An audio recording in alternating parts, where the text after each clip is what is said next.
Next topic हमारे पास आएगा आज का जी, some features of organic compound, यानी ऑर्गेनिक कंपाउंड में क्या खूबियाँ हैं। तो इन फीचर्स को बताने से पहले मैं एक स्टैट आपसे डिस्कस करता हूँ कि जब टोटल काउंटिंग की गई कि हमारे पास इनऑर्गेनिक कितने हैं और ऑर्गेनिक कितने हैं, तो हम अपने पीरियोडिक टेबल से शुरू करते हैं। तो आपको पता है हमारे पीरियोडिक टेबल में टोटल 118 एलिमेंट्स हैं। ठीक हो गया। अगर कार्बन और हाइड्रोजन को निकालें पीछे 116। तो अगर मैं आपसे पूछूं, क्वेश्चन करूं कि हमारे पास हाइड्रोकार्बन्स, अगर हम कार्बन और हाइड्रोजन के नंबर ऑफ़ कंपाउंड गिने और दूसरी तरफ उन 116 एलिमेंट के कंपाउंड गिने, तो कौन तादाद में ज़्यादा होंगे? तो यहीं दिखने में लग रहा है कि डेफिनेटली जो 116 यानी जो इनऑर्गेनिक है वो कंपाउंड ज़्यादा हैं, लेकिन आंसर ये करेक्ट नहीं है। ठीक, क्या करेक्ट आंसर है? तकरीबन 10 मिलियंस की तादाद में हमारे पास ऑर्गेनिक कंपाउंड है, जो कि यू कैन से इनऑर्गेनिक से तादाद में बहुत ज़्यादा है, डबल या ट्रिपल अमाउंट में है। तो आंसर होगा वाई। ऐसा क्यों है? तो उसके लिए हम ये फीचर्स बताएंगे, क्योंकि कुछ स्पेसिफिक फीचर्स हैं जो ऑर्गेनिक में तो हैं जबकि इनऑर्गेनिक में नहीं हैं। ठीक हो गया। तो इन फीचर्स की वजह से ऑर्गेनिक कंपाउंड तादाद में बहुत ज़्यादा हैं। तो फर्स्ट फीचर की बात करते हैं, इसको आप जानते हैं, इसके बारे में आपने सुना होगा, पिकोलियर नेचर ऑफ कार्बन, कार्बन का मुनफरिद रवैया। ठीक, पिकोलियर मीन मुनफरिद, मुनफरिद मीन बाकियों से हट के। तो ऑर्गेनिक कंपाउंड की मिलियंस में होने की पहली वजह है कार्बन की पिकोलियर नेचर। और वो पिकोलियर नेचर क्या है? इसकी सेल्फ लिंकिंग कैपेबिलिटी, यानी कार्बन एटम में एक खूबी है हमारे पास कि वो अपने जैसे दूसरे कार्बन एटम्स के साथ मिलके, यानी सेल्फ लिंक करके कार्बन टू कार्बन, इस तरीके नेक्स्ट कार्बन, लॉन्ग चेन्स और रिंग्स बनाता है और स्टेबल कंपाउंड बनाता है। ठीक हो गया। तो ये प्रॉपर्टी इनऑर्गेनिक कंपाउंड में नहीं है, इसलिए ये तादाद में ज़्यादा है, जबकि बाकी जो कंपाउंड हैं वो तादाद में कम है। तो पहली पिकोलियर नेचर हमारे पास क्या बनेगी? कैटिनेशन। और डेफिनेशन कैटिनेशन की मैंने यहाँ मेंशन की हुई है कि self linking capability of carbon atom with other carbon atom. ठीक हो गया। तो इसको हम कैटिनेशन कहते हैं। इसके अलावा एक और खूबी है, आप लोगों को पता होगा, आपने सुना होगा, कार्बन बेयक वक़्त सिंगल बॉन्ड भी बनाता है, मल्टीपल बॉन्ड भी बनाता है। जैसे आपने इथेन सुना होगा, इथेन का फार्मूला कि उसमें कार्बन देखें, नंबर ऑफ़ कार्बन एटम कितने हैं? 2। तो सिंगल बॉन्ड के थ्रू भी ये जुड़े होते हैं।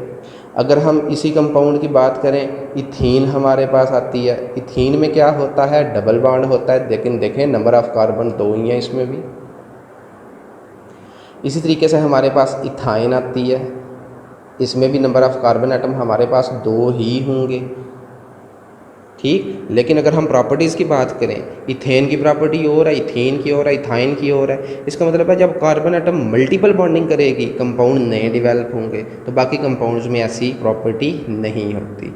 इसके अलावा अगर देखें तो कार्बन एटम्स के जितने भी कंपाउंड होते हैं उनमें जस्ट एक फंक्शनल ग्रुप का डिफरेंस होता है। मोस्टली स्ट्रक्चरल जो फार्मूला है, यानी आप यू कैन से 60% हिस्सा सेम होता है, लेकिन फंक्शनल ग्रुप डिफरेंट होने की वजह से भी कार्बन के जो कंपाउंड्स हैं वो मिलियंस की तादाद में है। तो ये फर्स्ट आपका जो है पॉइंट बनेगा, पिकोलियर नेचर ऑफ कार्बन। ठीक हो गया। तो ये पहली प्रॉपर्टी है जिसकी वजह से ऑर्गेनिक कंपाउंड तादाद में बहुत ज़्यादा हैं। होप सो आप लोग इसको रीड करेंगे, मुझे रीड करने की ज़रूरत नहीं पड़ेगी। नंबर 2, अगर हम ये चेक करें कि जो ऑर्गेनिक कंपाउंड है इनमें बॉन्डिंग किस तरह की है, तो ये भी फर्स्ट ईयर में आपने बॉन्डिंग पढ़ी हुई है। आयनिक बॉन्ड है, कोवलेंट बॉन्ड है, कोऑर्डिनेट कोवलेंट बॉन्ड है, मेटालिक बॉन्ड है। तो याद रखें जो ऑर्गेनिक कंपाउंड होते हैं वो नॉन आयनिक करैक्टर होते हैं, यानी यू कैन से ये कोवलेंट नेचर के होते हैं, इनमें आयनिक नेचर नहीं होती। फिर हमने फर्स्ट ईयर में पूरा एक टॉपिक पढ़ा था चैप्टर नंबर 4 सॉलिड्स में, property of ionic compound, property of covalent compound. तो आपको पता है ये दोनों डिफरेंट्स होते हैं, बहुत सी प्रॉपर्टी इनकी डिफरेंट है। तो याद रखना है जो ऑर्गेनिक कंपाउंड है वो बेसिकली कौन सी नेचर के होंगे? कोवलेंट। ठीक हो गया। तो ये आयनिक की, इनमें लिखा हुआ है they do not give ionic reaction, mean इनमें आयनिक जैसी कोई खूबी नहीं है। थोड़ा सा रिव्यू कर लें, आपको पता है अगर ये कोवलेंट है तो पानी में सॉल्युबल नहीं है, अगर ये कोवलेंट है इनके मेल्टिंग बॉइलिंग लो है, स्टेबिलिटी इनकी थोड़ी कम है, इसी तरीके से इलेक्ट्रिसिटी के ये कोई नहीं कंडक्टर होते। तो ये सारी इस तरह की प्रॉपर्टियाँ, यानी जो कोवलेंट कंपाउंड के फीचर्स हैं वो ही ऑर्गेनिक के फीचर्स हैं। नेक्स्ट पॉइंट देखें, सिमिलैरिटी इन बिहेवियर। थोड़ी देर मैंने आपको पहले बताया है कि कार्बन एटम को अगर हम कार्बन के कंपाउंड देखें तो वो तकरीबन 70 to 80% सेम होते हैं, सिर्फ उनमें थोड़ा सा डिफरेंस होता है जो इनके फंक्शनल ग्रुप का होता है। ठीक हो गया। तो सिमिलैरिटी इन बिहेवियर का मतलब है इनके जितने भी कंपाउंड्स हैं इनमें क्लोज रिलेशनशिप होता है, यानी इनकी प्रॉपर्टीज़ में मामूली सा फ़र्क होता है। फॉर एग्जांपल आप लोगों ने सुने होंगे हमारे पास अगर एल्केन्स हैं तो मीथेन है, ईथेन है, प्रोपेन, ब्यूटेन, पेंटेन, इस तरीके से सो ऑन, इनमें नंबर ऑफ़ कार्बन डिफरेंट है, लेकिन अगर हम इनके रिएक्शंस देखें, इनकी केमिकल नेचर देखें तो ये ऑलमोस्ट सेम होती है, इनका बिहेवियर सेम होता है।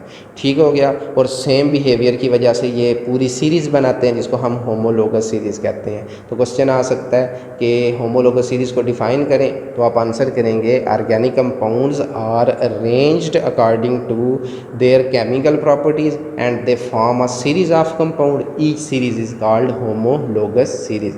यानी आप क्या लें कि वो कंपाउंड का वो ग्रुप जिनकी सिमिलर केमिकल प्रॉपर्टीज़ हों, हम उनको होमोलोगस सीरीज़ कहते हैं। ठीक हो गया। इसके बाद क्या हो, इससे बेनिफिट क्या होगा कि हम एक सीरीज़ पढ़ेंगे उसमें हज़ारों कंपाउंड की प्रॉपर्टी कवर हो जाएंगे। फॉर एग्जांपल जिस तरह मैं अल्केन कह रहा था, अल्कीन है, अल्काइन है, तो अब अल्केन की बात करें तो उनमें कार्बन एटम 1 से लेकर 40 तक होते हैं। इसका मतलब है हमारे पास 40 किस्म के कंपाउंड है, हमने सब की अलग अलग प्रॉपर्टीज़ देखनी है। पर अगर हम होमोलोगस सीरीज़ की बात करें तो ये 40 के 40 की केमिकल प्रॉपर्टी सेम है।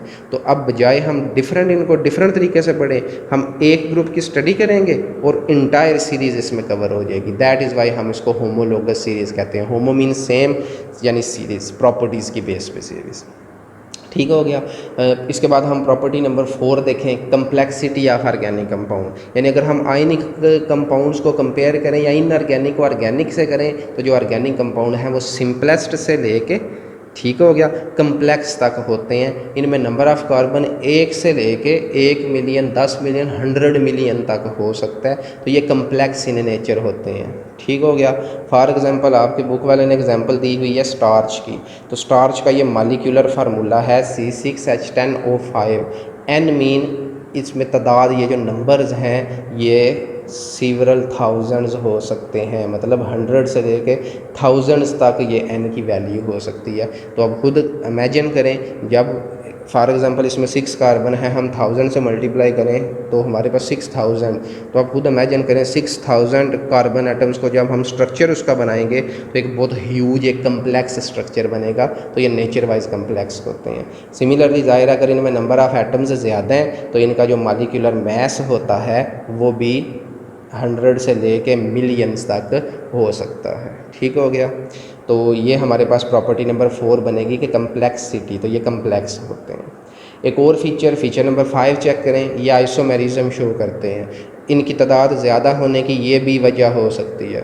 फॉर एग्जांपल हमें पहले पता होना चाहिए आइसोमेरिज्म किसे कहते हैं। तो ये ऐसे कंपाउंड्स होते हैं जिनका मॉलिक्यूलर फार्मूला तो सेम होता है जबकि स्ट्रक्चरल फार्मूला डिफरेंट होता है। यानी यू कैन से इनमें number of carbon atoms, number of hydrogen atoms तादाद में बिल्कुल सेम, इक्वल होते हैं, लेकिन जब हम इनका स्ट्रक्चर ड्रॉ करेंगे स्ट्रक्चर डिफरेंट है और स्ट्रक्चर की वजह से उसकी फिजिकल प्रॉपर्टी भी डिफरेंट हो सकती है। तो इसका मतलब है एक, आप इस तरह कहें कि एक कंपाउंड एक से ज़्यादा शक्लों में पाया जाता है और हर शक्ल की प्रॉपर्टी डिफरेंट है।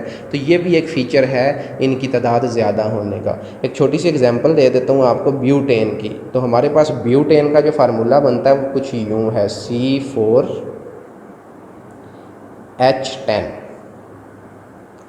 ठीक हो गया। ये हमारे पास क्या बना, ब्यूटेन। तो ये मॉलिक्यूलर फार्मूला है।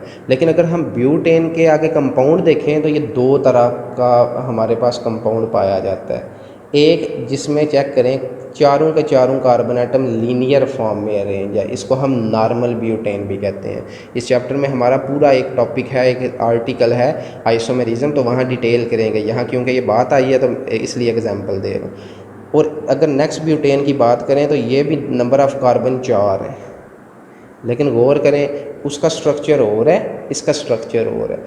प्रॉपर्टीज़ भी फिज़िकल, केमिकल नहीं, फिज़िकल, इसकी फ़िज़िकल प्रॉपर्टीज़ और इसकी फ़िज़िकल प्रॉपर्टीज़ में डिफरेंस भी है, हम ये भी आगे डिस्कस करेंगे। फॉर एग्जांपल इसका जो फर्स्ट वाला मैंने लिखा है, इसके मेल्टिंग और बॉइलिंग पॉइंट हाई हैं जबकि इसका मेल्टिंग और बॉइलिंग लो है। हालांकि दोनों में 4 कार्बन होंगे। अगर आप हाइड्रोजन पूरे करें, यहाँ कार्बन 4 बॉन्ड बनाता है, अगर आप हाइड्रोजन पूरे करें तो सब में 10 हाइड्रोजन आएंगे। तो मॉलिक्यूलर फार्मूला तो सेम, स्ट्रक्चरल फार्मूला डिफरेंट। तो यह आइसोमेरिज्म है जो कि ऑर्गेनिक का फ़ीचर है, इनऑर्गेनिक का फ़ीचर नहीं है। नंबर 6 चेक करें, हमारे पास आता है रेट ऑफ ऑर्गेनिक रिएक्शन। तो ये फर्स्ट ईयर की केमिस्ट्री में भी हमने 2-3 जगहों पे पढ़ा है। मैंने आपको बताया था जो आयनिक कंपाउंड होते हैं उनके रैपिड रिएक्शन होते हैं। उसकी रीज़न बताई थी कि वो एक्वस में डिज़ाल्व होते हैं, आयंस में स्प्लिट हो जाते हैं और ये रिएक्शन वो रैपिड रिएक्शन करते हैं, जबकि जो ऑर्गेनिक होते हैं उनके रिएक्शन स्लो होते हैं। इसकी वजह बताई थी कि कोई भी केमिकल रिएक्शन में 2 स्टेप होते हैं, एक बॉन्ड का टूटना और फिर बॉन्ड का बनना। और मैंने आपको बताया था जो बॉन्ड का टूटना होता है उसमें ज़्यादा टाइम लगता है और जो बॉन्ड बनता है वो रैपिड बनता है। तो इनऑर्गेनिक की अगर हम बात करें तो वो एक्वस में डिज़ाल्व जब होते हैं तो उनके बॉन्ड ऑलरेडी ब्रोक हो चुके होते हैं, ब्रोकन डाउन हो चुके होते हैं, जिसकी वजह से क्या होता है उनके रिएक्शन रैपिड होते हैं। जबकि अगर हम इनऑर्गेनिक की बात करें, सॉरी ऑर्गेनिक कंपाउंड्स की बात करें, तो ये तो पानी में डिज़ाल्व ही नहीं होते। इट मीन अगर इनका रिएक्शन आपने करवाना है तो 2 स्टेप्स में से इनको गुजरना पड़ेगा। बॉन्ड का पहले टूटेगा फिर नया बॉन्ड बनेगा, तो इसलिए इनके रिएक्शन बहुत स्लो होते हैं और इनकी यील्ड यानी पैदावार, ज़ाहिर रिएक्शन स्लो होंगे, हमें प्रोडक्ट्स थोड़े मिलेंगे, इनके मोस्ट रिएक्शन जो हैं काफ़ी सारे वो रिवर्सिबल हो जाएंगे। तो इसलिए इनको रिएक्शन करवाने के लिए हार्श कंडीशंस चाहिए होती हैं। यानी अगर आपने इनका रिएक्शन का रेट फास्टर करना है, तेज़ करना है, तो उसके लिए आपको टेम्परेचर चाहिए होगा, प्रेशर चाहिए होगा, कैटालिस्ट चाहिए होगा। तो ओवरऑल समरी क्या है, इनके जो रेट्स होते हैं वो बहुत स्लो होते हैं। Number 7 solubility. ये मैंने शुरू में भी डिस्कस किया है कि ये क्योंकि नॉन पोलर नेचर के होते हैं इसलिए ये वाटर सॉल्युबल नहीं है, जबकि ये डिज़ाल्व किस में होते हैं, नॉन पोलर ऑर्गेनिक सॉल्वेंट्स में। तो ये हमारे पास सॉल्वेंट्स हैं, बेंजीन हो गया, पेट्रोलियम हो गया, ईथर हो गया। Is it clear? तो ये हमारे पास था टॉपिक नंबर 2 सेलिएंट फीचर्स, यानी ऐसी प्रॉपर्टीज़ जो इनमें हैं बाकियों में नहीं है। तो मैं इनकी क्विक समरी कर रहा हूँ। फर्स्ट प्रॉपर्टी चेक करें, पिकोलियर नेचर। इसमें आप 3 चीज़ें बताएंगे। फर्स्ट आप कैटिनेशन का बताएंगे, सेकंड मल्टीपल बॉन्ड्स का बताएंगे और थर्ड आप बताएंगे कि इनके कंपाउंड्स डिफरेंट साइज शेप्स के होते हैं। नंबर 2 नॉन आयनिक में आप बताएंगे कि इनकी तमाम प्रॉपर्टीज़ कोवलेंट, ये दे बिहेव्स एज, यानी ये होते ही कोवलेंट कंपाउंड है तो ये नॉन आयनिक इन नेचर होता है, इनमें आयनिक वाली कोई प्रॉपर्टी नहीं होती, कोवलेंट की होती है। थर्ड में आप बताएंगे कि काफ़ी सारे ऑर्गेनिक कंपाउंड के ग्रुप्स होते हैं, यानी आप कह रहे हैं 25 का, 30 का, 50 का, 100 का ग्रुप जिनकी सेम केमिकल प्रॉपर्टीज़ होती है, तो उनको सेम केमिकल प्रॉपर्टीज़ की बेस पे जब अरेंज करेंगे वो होमोलोगस सीरीज़ बनाएंगे। नंबर 4 की बात करें तो आपने बताना है कि ये सिंपल से लेके कम्प्लेक्स तक हो सकते हैं। इनका मैस, इनमें नंबर ऑफ़ एटम्स 1 से लेके 1000 तक, 10,000 तक हो सकते हैं। इनका मैस 1 से लेके 1 लाख तक या 10 लाख तक हो सकता है। यू कैन से सिंपल से कम्प्लेक्स तक होते हैं। आइसोमेरिज्म में बताएंगे कि इनकी तादाद ज़्यादा होने की एक वजह आइसोमेरिज्म भी है। व्हाट इज़ आइसोमेरिज्म, यहाँ प्रॉपर डेफिनेशन नहीं है लेकिन इस चैप्टर में बाद में करेंगे। लेकिन मैंने आपको बता दिया ऐसे compound, those compounds that have same molecular formula but different structural formula, या you can say total number of atoms तो सेम है लेकिन उनकी अरेंजमेंट अगर डिफरेंट है तो वो आइसोमेरिज्म का फिनोमिना कहलाता है। और वो जो आपस में शक्लें बनती हैं जिस तरह मैंने ब्यूटेन की बताई उनको आइसोमर्स कहते हैं। रेट की बात करें तो आप इनमें बताएंगे कि बहुत स्लो रेट होते हैं, यील्ड लो होती है, रिवर्सिबल हो सकते हैं और इसके अलावा इनको हार्श कंडीशंस चाहिए होती हैं रिएक्शन करवाने की। सॉल्युबिलिटी में आप बता देंगे कि ये नॉन आयनिक इन नेचर होते हैं इसलिए वाटर सॉल्युबल नहीं है, ऑर्गेनिक में सॉल्युबल है। आज का last topic importance of organic chemistry. तो मैंने शुरू में बताया था कि आप ये समझें कि हमारी बॉडी बनी ही ऑर्गेनिक कंपाउंड से। आपने इस टॉपिक को पॉइंट वाइज आपने कवर करना है कि जितनी भी लिविंग थिंग्स हैं वो जिन कंपाउंड से बने हैं वो ऑर्गेनिक है। नंबर 2 अगर हम लिविंग थिंग्स को देखें कि हम अगर ज़िंदा रह रहे हैं तो हमारी जो डाइट है, हम जो खाना खा रहे हैं वो भी ऑर्गेनिक कंपाउंड है। और अगर हम ओवरऑल बात करें तो आप ये कह सकते हैं कि तकरीबन हमारी डेली लाइफ का कोई ऐसा पहलू नहीं है जिधर डायरेक्ट या इनडायरेक्टली कोई ऑर्गेनिक कंपाउंड यूज़ ना हो रहा हो। तो फर्स्ट ऑफ ऑल अगर आपने इसको तरतीब से करना है तो आपने सबसे पहले बताना कि जितनी लिविंग बॉडीज़ हैं इन कंपाउंड से बनी हैं। फिर हमें ज़िंदा रहने के लिए जिन कंपाउंड्स की डाइट में जिन कंपाउंड्स की चाहिए ज़रूरत होती है वो प्रोटीन है, एंजाइम्स हैं, कार्बोहाइड्रेट्स हैं, लिपिड्स हैं, विटामिन हैं, न्यूक्लिक एसिड्स हैं, ये भी सारे ऑर्गेनिक कंपाउंड हैं। ठीक हो गया, ये तो होगी लाइफ की बात। अब अगर लाइफ को चलाने के लिए यानी हमें ज़िंदा रहने के लिए मुख्तलिफ़ तरह की ज़रूरत होती है जिन कंपाउंड्स की वो भी ऑर्गेनिक होते हैं। फॉर एग्जांपल अगर हम फूड की बात करते हैं वो ऑर्गेनिक कंपाउंड है, मेडिसिन ज़्यादातर ऑर्गेनिक है, क्लोथिंग यानी सिंथेटिक फाइबर यूज़ होता है या नेचुरल फाइबर यूज़ होता है कपड़े के लिए, तो वो सब ऑर्गेनिक कंपाउंड्स होते हैं। ठीक हो गया, ये सारे वो हो गए जो नेचुरल हैं, जो नेचर में पाए जाते हैं। अब देखते हैं कि जो साइंटिस्ट लेबॉर्ट्री में तैयार करते हैं उनमें प्लास्टिक्स हैं, सिंथेटिक रबड़ है, यानी जो रबड़ का वैसे दरख्त भी होता है वो ऑर्गेनिक है, लेकिन सिंथेटिक में जो लेबॉर्ट्री में इंडस्ट्री में तैयार होता है। मेडिसिन, प्रिजर्वेटिव्स कहते हैं जो खुराक को महफूज करने वाले केमिकल्स होते हैं। पेंट्स ऑर्गेनिक हैं, वार्निशीज़ यानी फर्नीचर पॉलिश को कह सकते हैं, टेक्सटाइल फाइबर यानी धागा वगैरह, खादें वगैरह, पेस्ट को ख़त्म करने वाली मेडिसिन वगैरह, डिटर्जेंट्स वगैरह, कॉस्मेटिक्स वगैरह, डाइज़ यानी ये ऐसे कंपाउंड्स हैं जो कलर देते हैं, ये सब भी ऑर्गेनिक होते हैं। ठीक हो गया। और कहता है ये सिंथेटिक इसलिए तैयार किए गए हैं कि इनकी शॉर्टेज ना हो।